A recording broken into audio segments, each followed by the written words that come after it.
اس کو ایکسپینڈ کرنے کی ضرورت ہے. تو میرا خیال ہے کہ یقیناً حکومت اور آئی ایم ایف کا اگر آپ 21 مئی کی سٹیٹمنٹ دیکھیں تو اس میں آئی ایم ایف نے یہی کہا ہے بڑا کھلے انداز میں کہ حکومت کو اپنا ٹیکس نیٹ بڑھانا ہوگا اور یہ جو ریونیو فردر ہے وہ آپ تنخواہ دار طبقے سے، سیلری کلاس سے یا فارمل سیکٹر سے ہی صرف اکٹھا نہیں کر سکتے. تو لیٹس ہوپ کہ یہ جو بجٹ ہو اس میں کچھ ایسے ابھی تک جو کام نہیں کیے جا سکے تھے مختلف حکومتوں سے، وہ کرنے کی کوشش کی جائے، بجائے اس کے کہ سارا ریونیو جو ہے وہ دوبارہ انڈائریکٹ ٹیکسز کی مد میں اکٹھا کیا جا رہا. اب یہ سب بات کی جاتی ہے مڈل مین کے حوالے سے کہ یعنی کہ ٹیکس کلیکٹ تو ہوتا ہے لیکن آگے جمع نہیں ہوتا، اس میں ادارے کے لوگ بھی شامل ہوتے ہیں اور اس کے اوپر بڑی زیادہ جیسے کہہ سکتے ہیں ڈیبیٹ بھی ہوئی اور کافی لوگوں کو اس کے اوپر سرزنش بھی کی گئی تھی. لیکن ابھی بھی معاملہ یوں کا توں ہے. آپ کہہ رہے ہیں ڈیجیٹل اکانومی کی بات کی جائے، ڈاکومنٹڈ اکانومی کی بات کی جائے، لیکن وہ پورا ایک جسے کہہ سکتے ہیں کہ مافیا ہے. ڈیفینیٹلی اس میں تنظیمیں آ جاتی ہیں، اس کے بعد حکومت ہڑتال کے دباؤ میں آ جاتی ہے. تو اس کے لیے کوئی سالڈ ایسا ریزن بنایا جائے کہ جس کے بعد کسی سے جسے کہہ سکتے چھپایا نہ جا سکے کہ کتنا ٹیکس کون کلیکٹ کر رہا ہے. یہ بالکل یہ بہت ضروری ہے. اور ابھی اگر آپ دیکھیں پی او ایس سسٹم جو ہے وہ حکومت لے تو آئی، لیکن ریسٹورنٹس میں یہ برے طریقے سے فیل ہو رہا ہے. ایون اسلام آباد کے 5 اسٹار ہوٹلز بھی آپ کو پی او ایس رسید نہیں دیتے. صارف جو ہے وہ اپنی جیب سے ٹیکس پے کر رہے ہوتے ہیں اور وہ کلیکٹ کر کے آگے پاس آن نہیں کرتے. ناظرین جس ریسٹورنٹ میں بھی جاتے ہیں اگر وہ اپنا جی ایس ٹی پے کر رہے ہیں اور ان کو ایف بی آر کی پی او ایس والی رسید نہیں مل رہی تو ان کو یہ جان لینا چاہیے کہ ان کا ٹیکس جو ہے وہ چوری ہو رہا ہے. اور اس پہ اچھی خاصی پینلٹی بھی ہے، 5 لاکھ روپے جرمانہ ہے. لیکن اس کی انفورسمنٹ جو ہے وہ ایک ایشو ہے. اب جو چیز حکومت انفورس کرنا چاہتی ہے وہ بالکل ہوتے ہی ہے. پاکستان میں کئی دہائیوں سے دکانیں جلدی بند کرنے پہ ایک مزاحمت تھی. اب آپ دیکھ رہے ہیں کہ اسلام آباد میں 8 بجے اگر دکانیں بند ہو رہی ہیں تو اسی لیے ہو رہی ہیں کہ حکومت اگر کروانے پہ آئے تو وہ کروا سکتی ہے.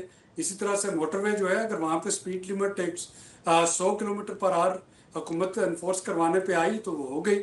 میرا خیال ہے کہ حکومت کو اس وقت ایف پی آر کی انفورسمنٹ جو ہے اس کو توجہ دینا ہوگی. اور آلریڈی حکومت نے کمٹ بھی کیا ہے آئی ایم ایف کے ساتھ کہ 0.3% آف جی ڈی پی کا جو ٹیکس ہے وہ یہ اس بیٹر انفورسمنٹ کے ذریعے حکومت جو ہے وہ اکٹھا کر رہی ہوگی. ڈاکٹر صاحب بات یہ آتی ہے کہ جس میں حکومت کا کچھ لینا دینا نہیں ہے، عوام اپنی سہولت کے لیے مہنگی بجلی اور مہنگے پیٹرولیم مصنوعات سے بچنے کے لیے ای وی بائکس یا ای وی گاڑیاں یا پھر سولرائزیشن کی طرف بڑھ رہے ہیں، اپنی انویسٹمنٹ ہے، حکومت کچھ نہیں اس میں نہ انپٹ ہے نہ اس کا نہ آؤٹ پٹ ہے، تو اس کے باوجود اس پہ بھی ٹیکس بڑھا دیا جائے. پہلے اس کو ہم اپنے امپورٹ بل کو کم کرنے کے لیے کہا گیا کہ جی انکریج کیا گیا کہ آپ اس پہ جائیں، گرین انرجی پہ جائیں، لیکن جیسے ہی لوگ اس طرف جانا شروع ہوئے آپ نے ان کے اوپر ٹیکس لگانا شروع کر دیا، تو لوگ اس پہ بھی بڑے پریشان ہیں. یہ کیپیسٹی پیمنٹ چارجز کا ظاہر ہے کہ ایشو جو ہے وہ اس وقت ہمارے گلے پڑا ہوا ہے. اس وقت اس کا ایک ہی طریقہ ہے کہ اگر حکومت چاہتی ہے کہ اس سے جان چھڑائی جائے تو پھر گرڈ کی بجلی جو ہے اس کو سستا کرنا پڑے گا تاکہ لوگ آف گرڈ سولوشن کا نہ سوچیں. اب اگر گرڈ کی بجلی جو ہے وہ سستی نہیں ہو پاتی اور جو سولر ہے اس پہ بھی اگر ٹیکسیشن ہوگی تو پھر ظاہر ہے کہ لوگ بیٹریز لے آئیں گے.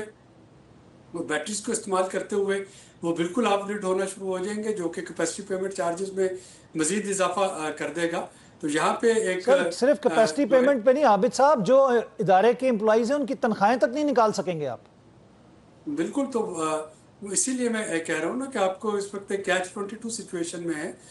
تو یہ ایک وشیس سائیکل ہے جس میں کہ اس وقت ہم پھنسے ہوئے ہیں. آئی پی پی کے ساتھ جو معاہدے ہیں، ساورن گارنٹیز ہیں، ان کو آپ ایک دم سے ختم بھی نہیں کر سکتے ہیں اور نہ آپ کے گرڈ جو ہے وہ اس میں اتنی کنیکٹیوٹی یا اتنی امپروومنٹ ہے کہ وہ سولر پینل کی جو فلکچویشن ہے ڈے اور نائٹ کی اس کو برداشت کر سکے.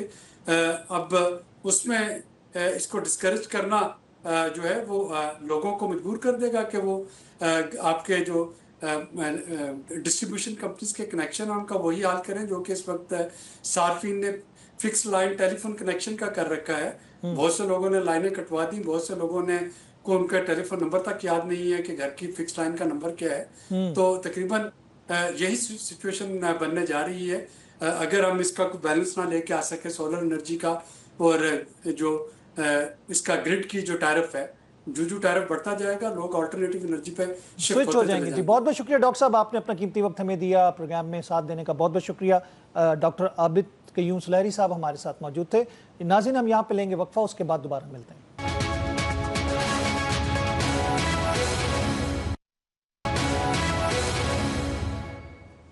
ویلکم بیک ناظرین, ایک دفعہ پھر خوش آمدید کہتے ہیں. اس وقت ہمیں ٹیلی فون لائن پہ جوائن کر رہے ہیں اخوندزادہ چٹان صاحب, سابق وفاقی وزیر اور سینئر رہنما پاکستان پیپلز پارٹی. السلام علیکم چٹان صاحب. وعلیکم السلام, میری طرف سے آپ کو, آپ کے معزز مہمانوں کو اور دیکھنے والوں کو السلام علیکم. وعلیکم السلام. چٹان صاحب آپ ابھی گلگت سے آئے اور آپ کو معلوم ہے کہ اس وقت الیکشن کی گہما گہمی ہے گلگت میں, اور میرے خیال سے اب تو دن کم ہی رہ گئے ہیں. ہم ماضی کے حریف اور اس وقت کے حلیف جماعتوں کو آمنے سامنے دیکھ رہے ہیں. اس وقت پی ایم ایل این کی بھی قیادت موجود ہے, پیپلز پارٹی کی بھی قیادت موجود ہے. بلاول بھٹو صاحب نے بہت سارے شکوے کر دیے, فارم 47 اور 45 کا بھی ذکر کر دیا, پھر اس کے بعد پروفیسر صاحب کو بجلی بنانے کے یاد آنے کی بات بھی کر دی انہوں نے. آپ کو کیا لگتا ہے کہ ابھی بجٹ میں بھی جو ڈیٹ تھی اس کو چینج کیا گیا ہے اور بی آئی ایس پی کے حوالے سے بھی باتیں کی ہیں بلاول صاحب نے وہاں پہ, آپ کو لگتا ہے کہ آپ لوگوں کی جو پوزیشن ہے وہ اس وقت سٹرونگ ہے گلگت میں؟ بسم اللہ الرحمن الرحیم. دیکھیے جی, گلگت کے لوگ جو ہیں وہ انتہائی پڑھے لکھے لوگ ہیں, چاہے خواتین ہیں چاہے مرد ہیں, اور وہ ہمیشہ سے کارکردگی کی بنیاد پہ ووٹ دیتے ہیں. اور آپ نے تقاریر سے بھی نواز شریف صاحب نے تقریر کیا, چیئرمین صاحب نے کیا, آپ نے دیکھا ہوگا کہ نواز شریف صاحب کے ساتھ کچھ بھی نہیں تھا کہ وہ گلگت بلتستان کے لوگوں کو بتائے. پاکستان پیپلز پارٹی نے گلگت بلتستان سے ایف سی آر کا کالا قانون ختم کیا ہے. گلگت بلتستان کے لوگوں کے پاس ووٹ کا حق نہیں تھا. یہ ووٹ جو تھا وہ نمبرداروں کا, نمبردار صرف ووٹ دیتے تھے. تو ایک کونسل بنا کے ان کو ووٹ کا حق دیا, پھر صوبے کے حقوق دی. شہید ذوالفقار علی بھٹو صاحب نے سبسڈی دی تھی تیل میں, گندم میں. آج بھی جتنے ریٹ پہ کراچی میں فیول ملتے ہیں اتنے ہی ریٹ پہ گلگت بلتستان میں ملتے ہیں. تو پاکستان پیپلز پارٹی نے وہاں پہ بہت کام کیے ہیں اور وہاں کے لوگ ووٹ دیتے ہیں کارکردگی کی بنیاد پہ. جب بھی الیکشن ہوا ہے عوام نے ووٹ دیا ہے پیپلز پارٹی کو, لیکن پیپلز پارٹی سے وہ ووٹ چھینا گیا ہے. وہ سیٹیں پچھلے الیکشن میں بھی ہمارے 9 سیٹیں جو تھے وہ ہم سے چھینے گئے تھے. اس کا ذکر بلاول صاحب بھی کر رہے تھے کہ ہماری 9 سیٹیں چھینی گئیں. چٹان صاحب, بلاول صاحب نے بھی اس کا ذکر کیا کہ ہماری 9 سیٹیں ہم سے چھینی گئیں. آپ ابھی بات میں کر رہا تھا, انہوں نے فارم 47 انہوں نے کہا میں لاؤں گا, 45 آپ لے کر آئیں.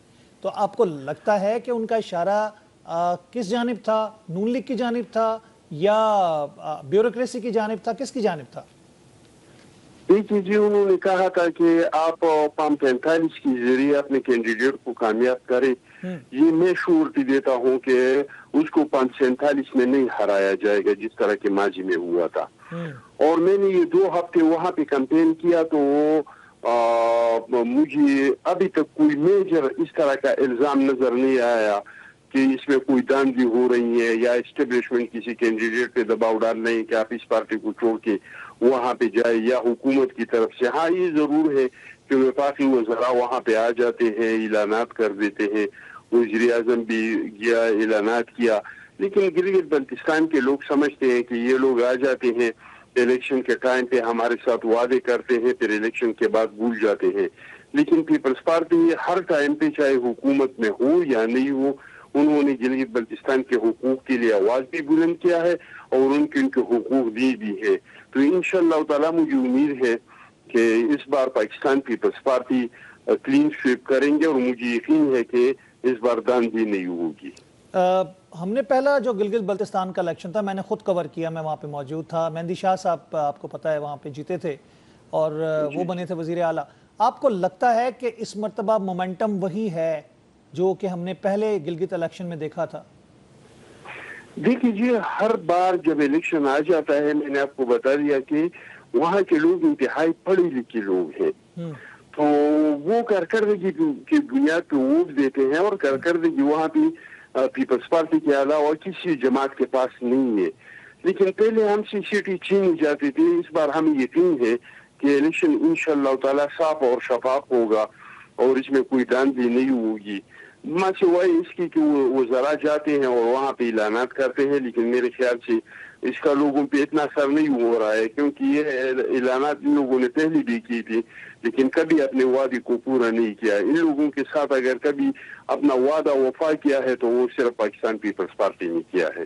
آپ کو کیا لگتا ہے چٹان صاحب کہ وہاں کی عوام کے لیے پاکستان پیپلز پارٹی نے پہلے کیونکہ ان کی حکومت رہی تو جو چیزیں رہ گئی تھیں یا جو نہیں کر سکے تھے اب وہ مکمل ہو سکیں گی اگر آپ کی حکومت آتی ہے تو؟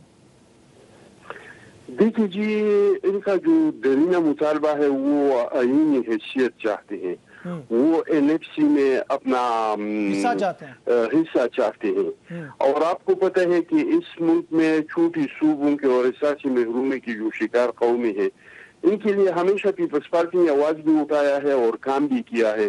مثال کے طور پہ صوبائی خود مختاری کا مطالبہ تھا جو قائد اعظم رحمۃ اللہ علیہ نے بھی چھوٹے صوبوں کے ساتھ کیا تھا. پھر اس کے بعد قائد عوام شہید ذوالفقار علی بھٹو صاحب نے بھی کیا تھا.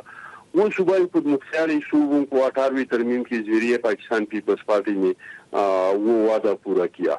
اس طرح کے پاٹھا جو تھا سابق پاٹھا, ان کا مطالبہ تھا کہ افسیار کا خاتمہ کیا جائے اور ہم کو مرجر کیا جائے, وہ بھی پاکستان پیپلز پارٹی نے وہ وعدہ پورا کر دیا. اس طریقے سے ہمیشہ سے جو چھوٹے صوبے ہیں, اقلیتیں ہیں یا خواتین ہیں, اس کے لیے جو جدوجہد کیا ہے تو اس ملک میں پاکستان پیپلز پارٹی کے علاوہ کسی نے کیا ہی نہیں ہے. تو ہم ضرور انشاءاللہ تعالی اس کے لیے کوشش بھی کریں گے, لیکن اس کے لیے ضروری یہ ہے کہ ہمارے پاس 2/3 کی اکثریت ہو, ہمارے مرکز میں حکومت ہو. چلو 2/3 اکثریت نہیں بھی ہو, ہمارے پاس 2008 میں 2/3 اکثریت نہیں بھی تھا, پھر بھی ہم نے 18ویں ترمیم کر کے صوبوں کا ان کا حق دیا. اور پختونخوا کا جو درینہ مطالبہ تھا کہ ہمیں اپنا نام دیا جائے پختونخوا, تو وہ پاکستان پیپلز پارٹی نے دیا. تو پاکستان پیپلز پارٹی نے احساسی محرومی کی جو شکار قومیں ہیں یا چھوٹی صوبے ہیں جو احساسی محرومی کے شکار ہیں, یہ ریکارڈ پہ ہے کہ پاکستان پیپلز پارٹی نے ہمیشہ ان لوگوں کے لیے کام کیا ہے اور ان کے وہ وعدے پوری کیے. بلاول صاحب, کچھ ہم بیوروکریسی سے ناراض نظر آتے ہیں. اسلام آباد میں بیٹھے بابو کا وہ اکثر ذکر کر رہے تھے تقریروں میں, کیا مراد ہے ان کی؟ دیکھیے جی, آپ کوئی پتہ ہے کہ اسلام آباد سے اکثر اس طرح کے فیصلے آ جاتے ہیں جو وہ پاک کے مفاد میں نہیں ہوتے ہیں. اس کو گراؤنڈ پہ جو حقیقت ہے اس کو نہیں دیکھا جاتا ہے. اکثر بلوچستان کے بارے میں یا سابق پاٹھا کے بارے میں یا گلگت کے بارے میں یا کشمیر کے بارے میں اکثر اس طرح کے فیصلے آ جاتے ہیں جو اس کے خلاف پھر وہ لوگ احتجاج کرتے ہیں اور اس پہ ناراضگی کے اظہار کرتے ہیں. تو یہ تو ہمیشہ سے ہوا ہے کہ ڈرائنگ روم سے فیصلے مسلط کی جاتے ہیں. تو چیئرمین صاحب نے ان فیصلوں کا ذکر کیا ہے. جی بالکل, انہوں نے کا ذکر کیا اور بڑا ذکر پرزور انداز میں کیا. میں اس لیے کہہ رہا ہوں کہ اکثر تو اس بات کو شجر ممنوعہ ڈکلیئر کر دیا جاتا ہے اور اس کے بعد پھر یہ ہے کہ اس کو جوش خطابت کی زمرے میں لے لیا جاتا ہے کہ شاید چلیں الیکشن تھا تو جائز ہے جو باتیں کر دیں. تو آپ کو کیا لگتا ہے کہ بجٹ میں بھی رد و بدل ہو گئی ہے؟ وفاقی بجٹ پیش ہونا تھا 5 جون کو, تو یہ سیاسی دباؤ تھا آپ لوگوں کی جانب سے جو ڈیٹ چینج ہوئی ہے؟ کچھ لے اور دے کی بات ہو رہی ہے؟ بی آئی ایس پی کا بھی ذکر کیا انہوں نے کہ صوبوں پہ ڈالنے کی کوشش کی جا رہی ہے. دیکھیے جی, آپ کو پتہ ہے کہ یہ ایک کولیشن گورنمنٹ ہے, حالانکہ ہم تو گورنمنٹ میں شامل نہیں ہے. گورنمنٹ میں تو کہتے ہیں کیبنٹس کو, ایگزیکٹو کو فیصلے ہو جاتے ہیں کابینہ میں, تو ہم تو کابینہ کا حصہ نہیں ہے. لیکن یہ ضرور ہے کہ یہ حکومت بنا ہے ہمارے ووٹوں سے. یہ اگر آنے والا بجٹ پاس کرے گا تو وہ ہمارے ووٹ کے بغیر پاس نہیں ہو سکتا ہے. تو ہم کو اعتماد میں تو لیں گے تو اس کے بعد ہم اس کو ووٹ کریں گے. اگر ہم اعتماد میں نہیں لیں گے تو آنکھ بند کر کے ہم بجٹ کو تو ووٹ نہیں کر سکتے, اس کو تو پاس نہیں کر سکتے. لیکن مجھے نہیں پتا کہ یہ بجٹ جو ہے وہ کس وجہ سے ان لوگوں نے لیٹ کیا ہے. تو اس کا مطلب یہ ہے کہ یہ بجٹ ہے اور ایک طرف گلگت کا الیکشن ہے, دونوں جو کہہ سکتے دونوں کو ایک دوسرے کے ساتھ لازم و ملزوم دیکھ سکتے ہیں ہم؟ نہیں جی, بجٹ ہے, بجٹ میں ہمارے تحفظات ہیں. بجٹ میں ہمارے تحفظات یہ ہے کہ مسلم لیگ نون اکثر جو بوجھ ڈالتے ہیں اس میں تو انکار نہ ہم کر سکتے نہ آپ کر سکتے ہیں کہ بوجھ تو اٹھانا پڑے گا، کیونکہ دنیا کے جو حالات ہے صرف پاکستان کے تو نہیں، ایران پہلے یوکرین رشیا وار سے، پھر بعد میں جو امریکہ ایران وار شروع اور اسرائیل، اس کی وجہ سے پوری دنیا میں مہنگائی کا ایک طوفان تو آ چکا ہے. لیکن ہمارا مطالبہ یہ ہے کہ آپ مہربانی کر کے اس کو آپ اشرفیہ پہ ڈال دیں، اپنے اخراجات کم کر دیں، اسٹیبلشمنٹ کے غیر ضروری اخراجات کم کر لے، عدلیہ کے غیر ضروری اخراجات کم کر لے، بیوروکریسی کے غیر ضروری اخراجات کم کر لے، اور زیادہ حصہ بوجھ جو ہے وہ ان لوگوں پہ ڈالے جو سرمایہ دار ہے، جو کارخانہ دار ہے. ٹھیک ہو گیا. لیکن مسلم لیگ نون یہ کرتے ہیں کہ وہ ڈائریکٹ ٹیکس کے بجائے اس کی کہ وہ ڈائریکٹ ٹیکس کا دائرہ وسیع کرے، اس میں ٹریڈ والوں کو شامل کر دے، شادی ہال والوں کو شامل کر دے، بڑے بڑے میگا مارٹ ہیں ان کو شامل کر دے. یہ انڈائریکٹ ٹیکس کو بڑھاتے ہیں. جی بالکل، جو عوام پہ بوجھ بن جاتا ہے. بہت شکریہ چٹان صاحب، آپ نے اپنا قیمتی وقت ہمیں دیا، پروگرام میں آپ ہمارے ساتھ رہے. ناظرین یہاں پہ ہم لیں گے وقفہ، اس کے بعد دوبارہ ملتے ہیں.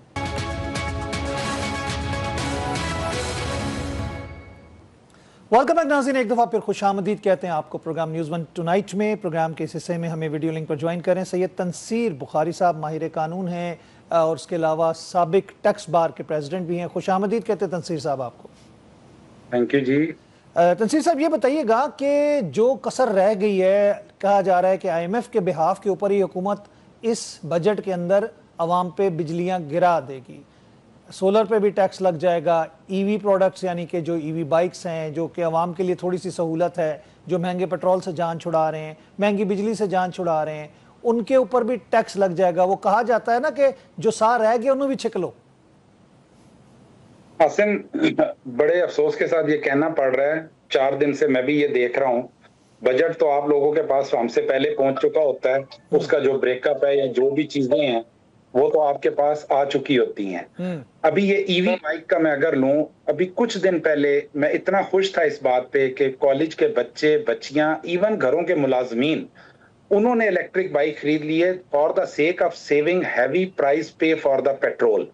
کہ پیٹرول کے ہیوی پیسے جو 400-450 روپے لیٹر ہے، میری سمجھ سے بالا تر ہے کہ یہ ای وی بائک نے کتنا ان کا بجٹ کا خسارہ کر دینا تھا یا ٹارگٹ کا لاس ہو جانا تھا کہ جو اس کے اوپر بھی یہ سیلز ٹیکس لگا رہے ہیں. تنصیر صاحب بات تو یہ ہے کہ اس موجودہ ہائی جو رائس پیٹرولیم مصنوعات کی قیمتیں ہیں اس کے اندر تو اپریشیٹ کرنا چاہیے گورنمنٹ کو، سولرائزیشن کو، ای وی پروڈکٹس کو، ایکسیپٹ لگژری آئٹمز کے. یعنی کہ جو لگژری گاڑیاں ہیں جو آ رہی ہیں اس میں کروڑوں کی، ان کے علاوہ جو نامنل پرائسز پہ عام آدمی کے استعمال کی چیزیں ہیں ان کو تو انکریج کریں وہ، تاکہ پیٹرول کی جو امپورٹ کا بل ہے وہ کم ہو.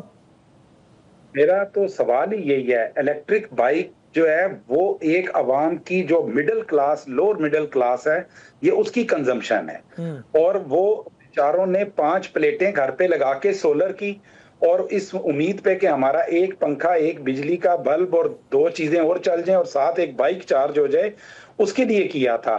میرے قریب یہ شاید اسمبلی میں پیش ہونے کے بعد اس پہ اگر پراپر بحث ہوئی تو ای وی بائک تو ہر صورت نکلے گا. جہاں تک ہائیبریڈ گاڑیوں کی بات ہے، جو گاڑی 1 کروڑ کی یا 2 کروڑ کی ہے، میں اس پہ آبجیکٹ نہیں کرتا.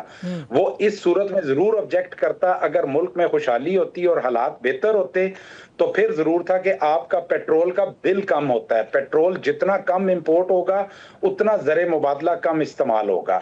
تو کیونکہ ابھی گورنمنٹ مجھے نہیں نظر آ رہی الیکٹرک وہیکل کو انکریج کرنے کے لیے. پہلے 1% تھا اس پہ سیلز ٹیکس اور وہ ریڈیوس ریٹ میں فال کرتا تھا. تو اب سننے میں یہ آ رہا ہے کہ اس کو بھی 18 کرنے جا رہے ہیں سٹینڈرڈ ریٹ پہ، اور ہائیبریڈ کے اوپر 8% ٹیکس تھا سیلز ٹیکس، اس کو بھی 18% کرنے جا رہے ہیں.